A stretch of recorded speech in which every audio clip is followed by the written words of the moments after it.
وشرف وكرم ومجد وعظم ورضي الله تعالى عن أهل بيت رسول الله أجمعين وأصحابه الأكرمين وأزواجه الطاهرات أمهات المؤمنين والتابعين لهم بإحسان إلى يوم الدين وعلينا معهم وبهم برحمتك يا أرحم الراحمين.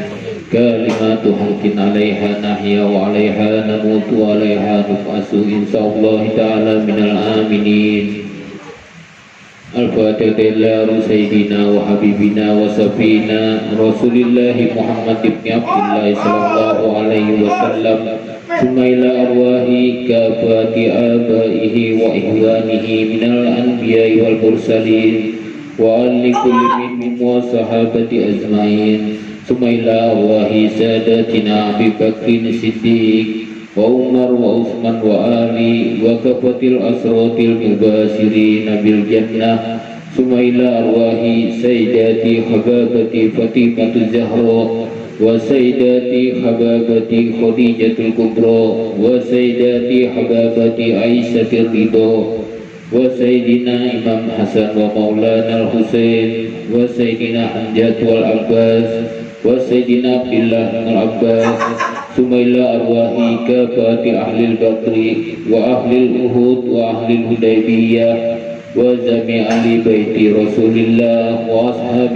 رسول الله وأحباب رسول الله وذريات رسول الله ثم إلى أرواح سيدنا إمام علي زين العابدين وسيدنا إمام جعفر صادق وسيدنا الإمام علي الهريدي وسيدنا الإمام موسى الكاظم وسيدنا علي الرضا وسيدنا محمد الناكب وسيدنا عيسى الناكب وسيدنا المهاجر إلى الله وإلى رسوله أحمد بن عيسى وسيدنا عبيد الله بن أحمد بن عيسى وسيدنا علوي بن عبيد الله وسيدنا محمد بن علوي وسيدنا علوي بن محمد وسيدنا علي خليل وسب وسيدنا محمد صاحب إرباد وسيدنا علي بن محمد وسيدنا الأستاذ الأعظم الفقيه المقدم محمد بن علي بعلوي وأصولهم وفروعهم وجميع ساداتنا علي أبي علوي ثم إلى سيدنا الحبيب علوي المغير بن الفقيه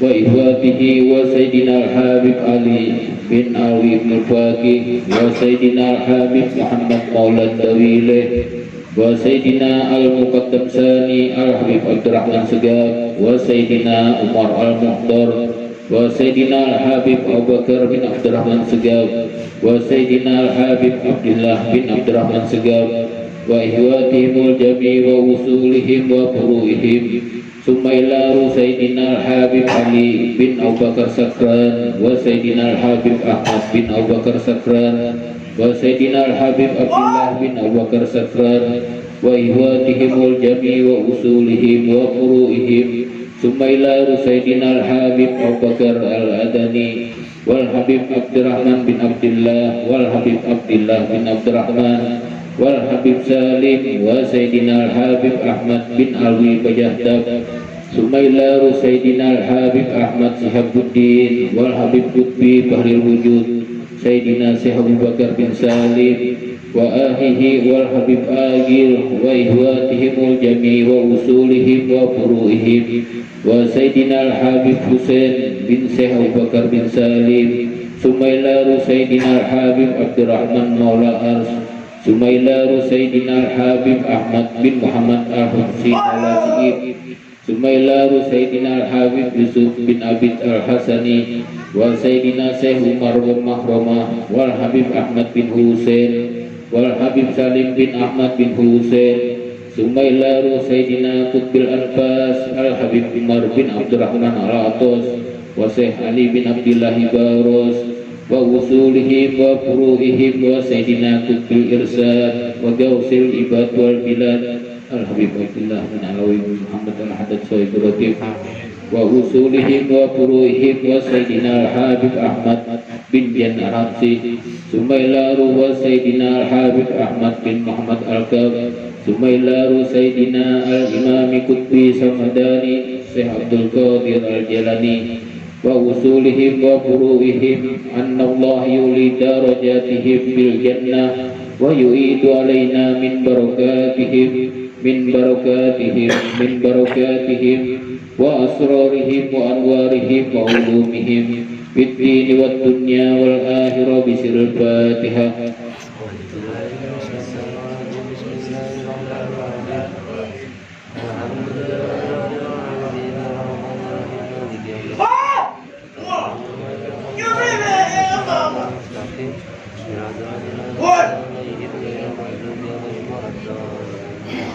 أعوذ بالله من الشيطان الرجيم. بسم الله الرحمن الرحيم.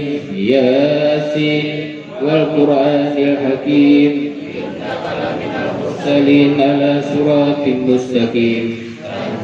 عزيز الرحيم ينذر الله برحمته وهم غافلون لا يدخلهم على أنفسهم وهم لا يؤمنون إلا جعلنا في عذاب أغلالا فهي للكافرين فهم مقمحون وجعلنا من بين أيديهم سدا ومن خلفهم سدا فأغشيناهم فهم لا يبصرون وسواء عليهم أنذرتم أم لم تنذرهم لا يؤمنون إلا من تنذر من اتبع ذكر وخشى الرحمن بالغيب فبشر بمغفرة وأجر كريم. إنا نحن نحيي الموتى ونكتب ما قدموا وآثارهم وكل شيء أحصيناه في إمام مبين. واضرب لهم مثلا أصحاب القرية إذ جاء المرسلون إذ أرسلنا إلى اثنين فكذبوهما فعززنا بالثالث فقالوا إن إليكم مرسلون قالوا ما أنتم إلا بشر مثلنا ما أنزل الرحمن من شيء أنتم إلا تكذبون قالوا لا يعلم إن إليكم لمرسلون وما علينا إلا البلاغ المبين. قالوا إنا تطيرنا بكم لئن لم تنتهوا لنرجمنكم ولمسنكم منا عذاب أليم. قالوا طائركم معكم أئن كنتم بل أنتم قوم مسرفون. وجاء من أقصى المدينة رجل يسعى قال يا قوم اتبعوا المرسلين اتبعوا من لا يسألكم أجرا وهم مهتدون. وما لي أن أعبد الذي فطرني وإليه ترجعون. أتخذ من دوني آلهة يبني الرحمن بضر لا تغني إني بالله في ضلال مبين. إني آمنت بربكم فاسمعون. حين ادخل الجنة قال يا ليت قومي يعلمون بما غفر لي ربي وجعلني من المكرمين. وما أنزل على قوم بعدي من جند من السماء وما كنا منزلين أن كان الله فأنت واحدا فإذا هم خامدون. يا حسرة على العباد ما يأتي من رسول إلا كانوا يستهزئون. ألم يروا كما أهلكنا قبلهم من القرون أنهم إليهم لا يرجعون. وإذ كلما جئوا لدينا محضرون ويدلهم الأرض ما تدعو علينا وأخرجنا منها حبا فمنه يأكلون. وجعلنا فيها جنة من نخيل وعنب وفجرنا فيها من العيون يأكلوا من ثمر وما أيديهم أفلا يشكرون. سبحان الذي خلق أزواجا كلها مما تنبت الأرض ومن أنفسهم وما لا يعلمون. ويذلهم الليل نسلخ منه النهار فإذا هم مظلمون. والشمس تجري مستقرا لها ذلك التقدير عزيز عليم. والقمر قدرنا منازل حتى عاد كالعرجون القديم. لا شمس ينبغي لها أن تدرك القمر سابق النهار وكل في فلك يسبحون. وأنا حملنا ذريتهم في الفلك المشحون وخلقنا لهم من مثله ما يركبون. وإن نشاء نغرقهم فلا صرخ لهم ولا ينقذون إلا رحمة منا ومتاعا إلى حين. وإذا قيل اتقوا ما بين أيديكم وما خلفكم لعلكم ترحمون وما تأتي من آية ربهم إلا كانوا عنها موردين وإذا قيل لهم أنفقوا مما رزقكم الله قال الذين كفروا للذين آمنوا أطعموا من لم يشاء الله عتمه إن أنتم إلا في ضلال مبين ويقولون متى هذا الوعد إن كنتم صادقين ما ينظرون إلا صيحة واحدة تأخذهم وهم يخصمون يدعون توسعة ولا إلى أهلهم يرجعون ونفخ في الصور فإذا هم من أجداث إلى ربهم ينسلون ما مثلا من مرقدنا هذا وعد الرحمن صدق المرسلون إن كان إلا صيحة واحدة فإذا هم جمع لدينا محضرون اليوم لا تظلمون شيئا ولا تجزون إلا ما كنتم تعملون إن أصحاب الجنة اليوم في شغل فاكهون هم وأزواجهم في ظلال الأرائك متكئون لهم بها فاكهة ولهم ما يدعون سلام قولا من رب رحيم سلام قولا من رب رحيم سلام قولا من رب رحيم واحترزوا اليوم أيها المجرمون ألم أهد إليكم يا بني آدم لا تعبدوا الشيطان إنه لكم عدو مبين وأن اعبدوني هذا صراط مستقيم ولقد أضل منكم جبلا كثيرا أفلم تكونوا تعقلون هذه جهنم التي كنتم توعدون اصلوها اليوم بما كنتم تكفرون اليوم نختم على أفواههم وتكلمنا أيديهم وتشهد أرجلهم بما كانوا يكسبون ولو نشاء لمسنا على أعينهم فاستبقوا الصراط فعنا يبصرون ولو شاء لمسخناهم على مكانتهم فما استطاعوا مضيا ولا يرجعون ومن نعمل كسوء في الخلق فلا يعقلون وما لم نشر من بغيله إن هو إلا ذكر وقرآن مبين لينظر من كان حيا ويحق القول على الكافرين أولم يروا أنا خلقنا لهم مما عمل أيدينا أنعاما فهم لها مالكون وجعلناها لهم فمنها ركوبهم ومنها يأكلون ولهم بها ملك ومشارب أفلا يشكرون واتخذوا من دون الله آلهة لعلهم ينصرون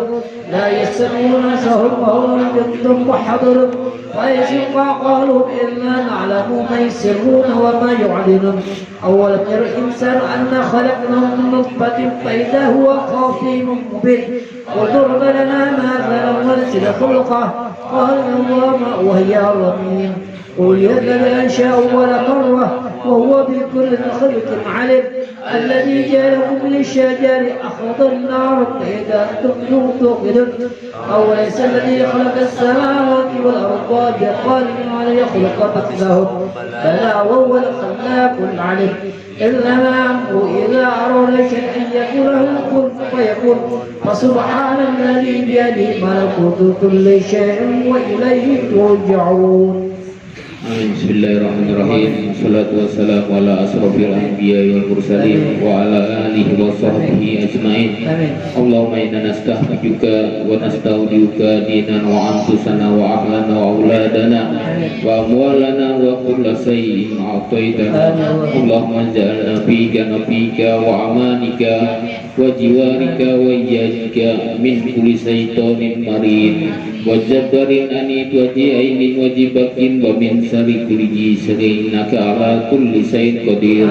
Allahumma jamilna bil afiyah wa salamah wa hakikna bit taqwa wal istiqomah wa izna min muzibatin nadamah innaka sami'ud du'a. Allahumma ighfir lana wa li walidina wa li auladina wa li masayyihina wa li ihwanina fid din wa li ashabina wa ahbabina wa liman ahabbana fika wa liman ahsana ilaina wa lil mu'minina wal mu'minat wal muslimina wal muslimat ya rabbal alamin. Wa sallallahu ala abdika wa rasulika sayyidina Muhammadin wa ala alihi wa sahbihi wa sallim walhamdulillahi rabbil alamin. Bismillahirrahmanirrahim. Alhamdulillahilladzi anzala ala 'abdihil kitaba wa lam yaj'al lahu iwaja. Qayyiman liyunzira ba'san shadidan min ladunhu wa yubashshirul mu'minina alladhina ya'maluna as-solihati anna lahum hasanah makisina fihi abada wa yunzirul ladzina qalu tahajjallahu walada ma lahum bihi min ilmin wala li abaihim kaburat kalimatan takhruju min afwahihim yaquluna illa kadziba fala'allaka ba'i'un nafsaka ala atharihim illam yu'minu bihadzal hadits asafa inna ja'alna ma'al ardi zinatan laha linabluwahum ayyuhum ahsanu amala wa inna lajailuna ma 'alayha sa'idan surja am hasibta anna ashabul kahfi warraqimi kanu min ayatina azaba iz awal fityatu ilal kahfi faqalu rabbana atina min ladunka rahmatan wa hayyi lana min amrina rasada. Al-Fatihah li sahibir raqib wa ila hadratin nabi sayyidina Muhammadin sallallahu alaihi wasallam bi sirril Fatihah. Bismillahirrahmanirrahim. Alhamdulillahi rabbil alamin. الرحمن الرحيم مالك يوم الدين إياك نعبد وإياك نستعين صراط المستقيم صراط الذين أنعمت عليهم غير المغضوب عليهم ولا الضالين. الله لا إله إلا هو الحي القيوم لا تأخذه سنة ولا نوم له ما في السماوات وما في الأرض من ذا الذي يشفع عنده إلا بإذنه يعلم ما بين أيديهم وما خلفهم ولا يحيطون بشيء من علمه إلا بما شاء وسع كرسيه السماوات والأرض ولا يؤوده حفظهما وهو العلي العظيم. آمن الرسول بما أنزل إليه من ربه والمؤمنون كل آمن بالله وملائكته وكتبه ورسله لا نفرق بين أحد من رسله وقالوا سمعنا وأطعنا غفرانك ربنا وإليك المصير. لا يكلف الله نفسا إلا وسعها لها ما كسبت وعليها ما اكتسبت. ربنا لا تؤاخذنا إن نسينا أو أخطأنا ربنا ولا تحمل علينا إصرا كما حملته على الذين من قبلنا ربنا ولا تحملنا ما لا طاقة لنا به واعف عنا واغفر لنا وارحمنا أنت مولانا فانصرنا على القوم الكافرين. لا إله إلا الله وحده لا شريك له له الملك والحمد يحيي ويميت وهو على كل شيء قدير. لا إله إلا الله وحده لا شريك له له الملك وله الحمد يحيي ويميت وهو على كل شيء قدير. لا إله إلا الله وحده لا شريك له له الملك وله الحمد يحيي ويميت وهو على كل شيء قدير. سبحان الله الحمد لله ولا إله إلا الله والله أكبر. سبحان الله الحمد لله ولا إله إلا الله والله أكبر. سبحان الله الحمد لله ولا إله إلا الله والله أكبر. سبحان الله وبحمده سبحان الله العظيم. سبحان الله وبحمده سبحان الله العظيم. سبحان الله وبحمده سبحان الله العظيم. ربنا اغفر لنا وتب علينا إنك أنت التواب الرحيم. ربنا اغفر لنا وتب علينا إنك أنت التواب الرحيم. ربنا اغفر لنا وتب علينا إنك أنت التواب الرحيم. اللهم صل على سيدنا محمد اللهم صل عليه وسلم اللهم صل على سيدنا محمد اللهم صل عليه وسلم اللهم صل على سيدنا محمد اللهم صل عليه وسلم أعوذ بكلمات الله التامة من شر ما خلق أعوذ بكلمات الله التامة من شر ما خلق أعوذ بكلمات الله التامة من شر ما خلق بسم الله الذي لا يضر مع اسمه شيء في الأرض ولا في السماء وهو السميع العليم بسم الله الذي لا يضر مع اسمه شيء في الأرض ولا في السماء وهو السميع العليم بسم الله الذي لا يضر مع اسمه شيء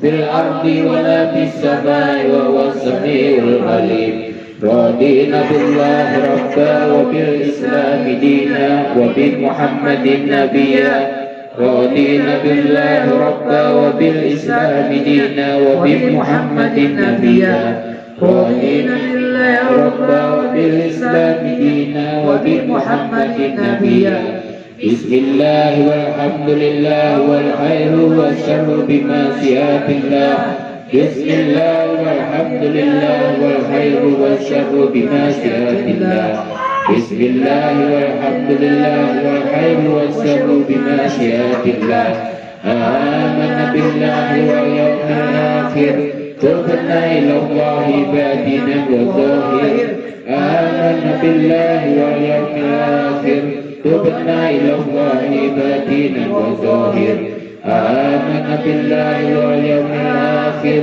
تبنا إلى الله باطنا وظاهر يا ربنا واعف عنا واغفر الذي كان منا يا ربنا واعف عنا الذي كان منا يا ربنا واعف عنا واغفر الذي كان منا يا ذا الجلال والإكرام أمتنا على دين الإسلام يا ذا الجلال والإكرام أمتنا على دين الإسلام يا ذا الجلال والإكرام أمتنا على دين الإسلام يا ذا الجلال والإكرام أمتنا على دين الإسلام يا ذا الجلال والإكرام أمتنا على دين الإسلام يا ذا الجلال والإكرام أمتنا على دين الإسلام يا ذا الجلال والإكرام أمتنا على دين الإسلام يا قوي يا متين اكفي شر الظالمين يا قوي يا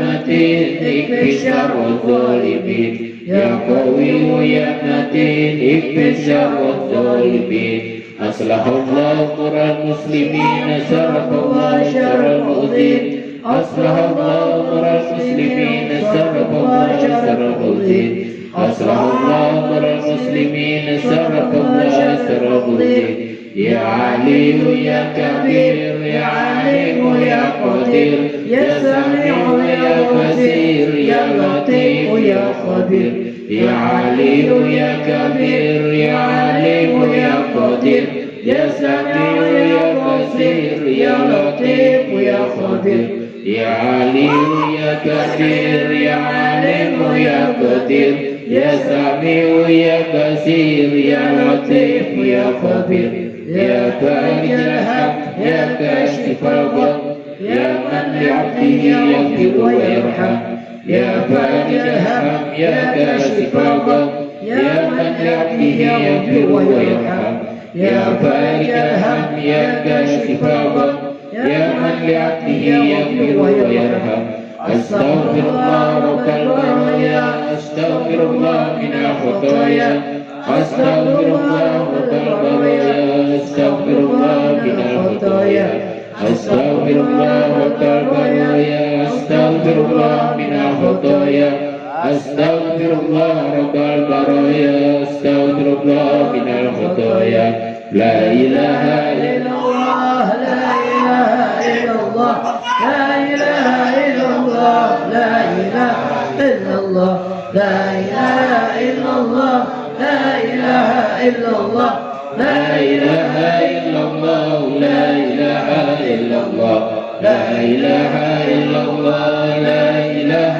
إلا الله لا إله إلا الله لا إله إلا الله لا إله إلا الله لا إله إلا الله لا إله إلا الله لا إله إلا الله لا إله إلا الله سيدنا محمد رسول الله صلى الله عليه وسلم وشرف وكرم ومجد وعظم ورضي الله تعالى عن أهل بيته الطيبين الطاهرين وأصحاب الأكرمين وأزواجه الطاهرات أمهات المؤمنين والتابعين لهم بإحسان إلى يوم الدين وعلينا معهم وفيهم برحمتك يا أرحم الراحمين بسم الله الرحمن الرحيم قل هو الله أحد الله الصمد لم يلد ولم يولد ولم يكن له كفوا أحد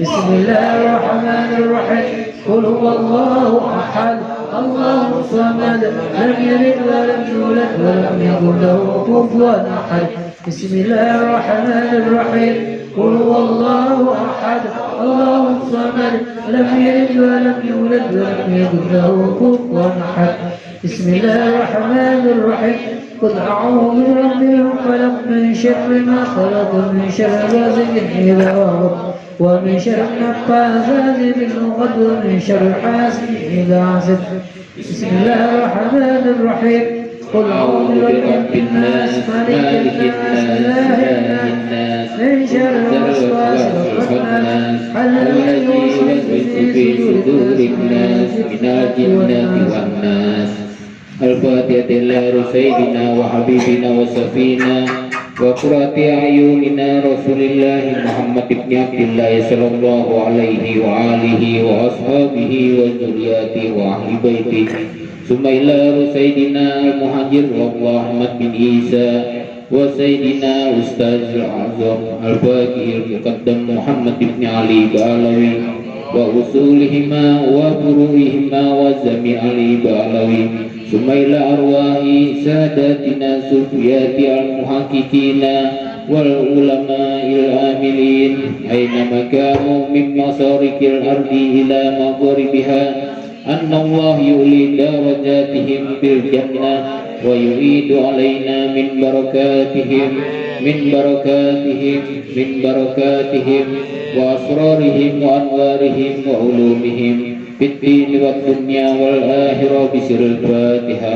أعوذ بالله من الشيطان الرجيم بسم الله الرحمن الرحيم الحمد لله رب العالمين الرحمن الرحيم مالك يوم الدين إياك نعبد وإياك نستعين نستعين صراط المستقيم صراط الذين أنعمت عليهم غير المغضوب عليهم ولا الضالين الفاتحة وبالخصوص إلى روح سيدنا قطب الإرسال وكوث العباد والبلاد الحبيب عبد الله بن علوي محمد الحدث صاحب الرقيق ووصوله وفروعه أن الله يولي درجاته في الجنة ويعيد علينا من بركاته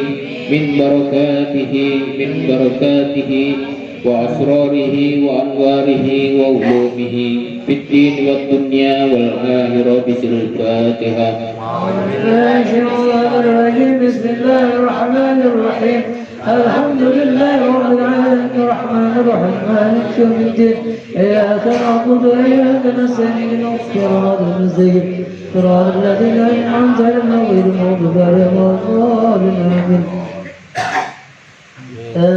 بسم الله الرحمن الرحيم الفاتحة بالنعم القبول وتمم كل يسول ومأمر وأفضل شأن أو ظاهرا وباطنا وبأن الله يحفظ الحجاج والمسافرين والغزاة والمزاهدين من المسلمين في البر والبحر أجمعين وبأن الله يصبحهم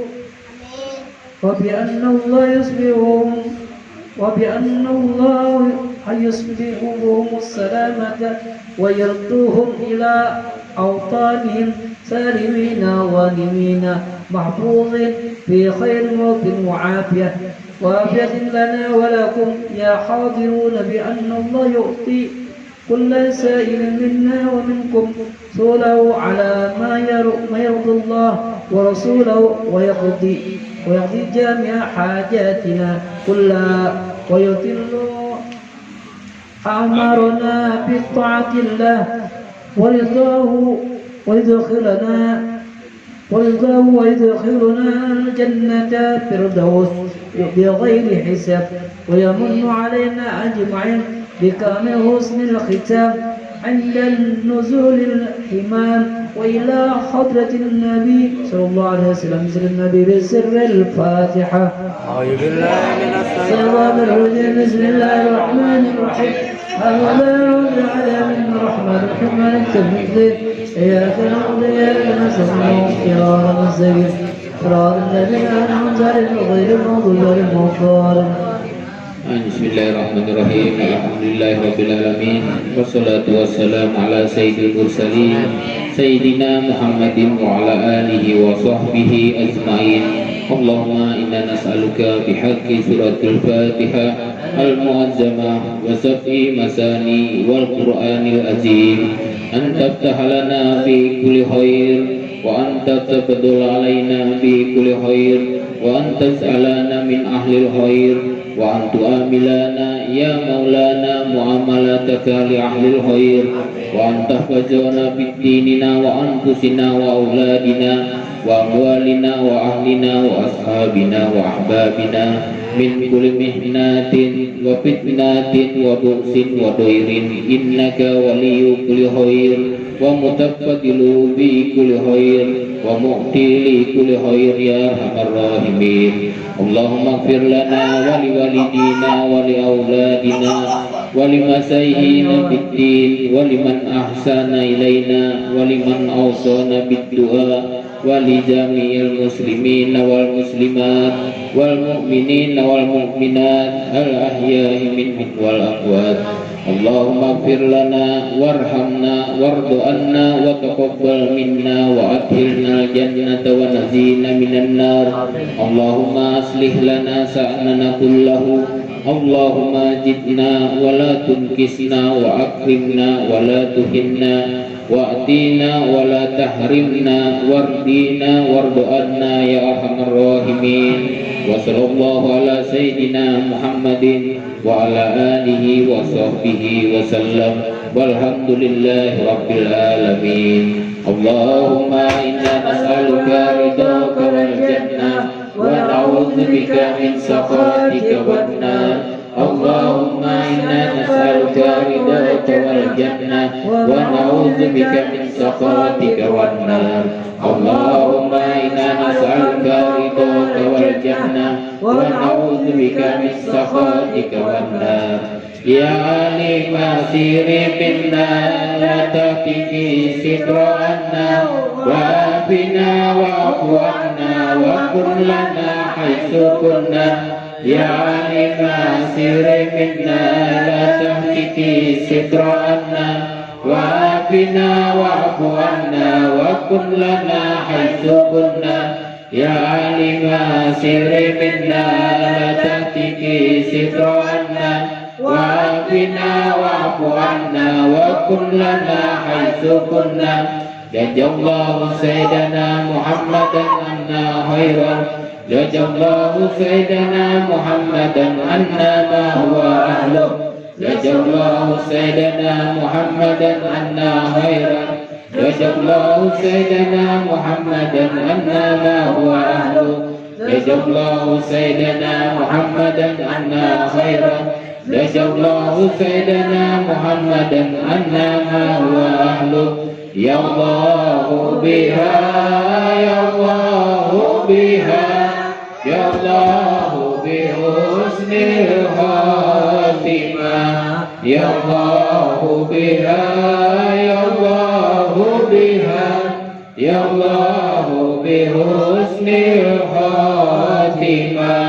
Ya Allah biha, ya Allah biha, ya Allah bi husnil khatimah. Ya latifun lam yazal ultuf bina bima nazal. Innaka latifun lam tazal الطف بنا والمسلمين يا لطيف لم يزل الطف بنا فيما نزل إنك لطيف لم تزل الطف بنا والمسلمين يا لطيف لم يزل الطف بنا فيما نزل إنك لطيف لم تزل الطف بنا والمسلمين يا لطيفا بخلقه يا عليما بخلقه يا خبيرا بخلقه الطف بنا يا لطيف يا عليم يا خبير يا لطيفا بخلقه يا عليما بخلقه يا خبيرا بخلقه الطف بنا يا لطيف يا عليم يا خبير يا لطيفا بخلقه يا عليما بخلقه يا خبيرا بخلقه الطف بنا يا لطيف يا عليم يا خبير يا أمن الخائفين أمنا مما نخاف يا أمن الخائفين سلمنا مما نخاف يا منازل الخائفين نجنا مما نخاف يا ربنا يسر لنا أمورنا بجاه سيدنا محمد بن علي يا ربنا يسر لنا أمورنا بجاه سيدنا محمد بن علي يا ربنا يسر لنا أمورنا بجاه سيدنا محمد بن علي. Mudah-mudahan segala hajat-hajat kita dikabulkan oleh Allah Subhanahu wa taala, disehatkan badan kita, dipanjangkan umur kita untuk beribadah kepada Allah, dan dilancarkan rezeki kita, dan dilancarkan urusan dunia maupun urusan akhirat, dan semoga kelak kita dikumpulkan di surga bersama Habibina Muhammad sallallahu alaihi wasallam. Al-Fatihah bil qabul wa tamami kulli sul wal bulughi kulli ma'mul wa ila hadratir rasul sayyidina Muhammadin al-Mustafa Rasulillah sallallahu alaihi wasallam bisiril Fatihah.